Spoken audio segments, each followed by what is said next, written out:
Assalomu alaykum. Farg'ona viloyati Farg'ona tumani Vodil bank xizmatlar markaziga biriktirilgan Tinchlik mahalla fuqarolar yig'ini hududida bir kontur bir mahsulot tamoyili asosida 10 gektar yer maydoniga makkajo'xori va mak yetishtirish bo'yicha 337-kontur tanlab olingan.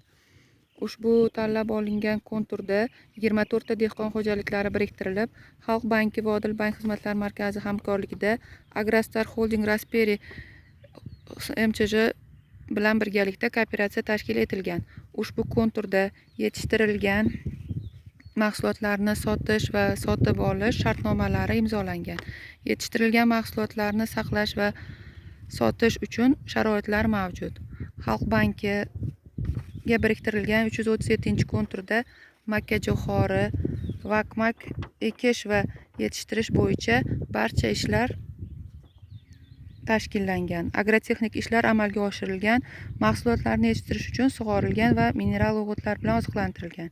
Ekilgan mahsulotlar hozirgi kunda o'sish davrida.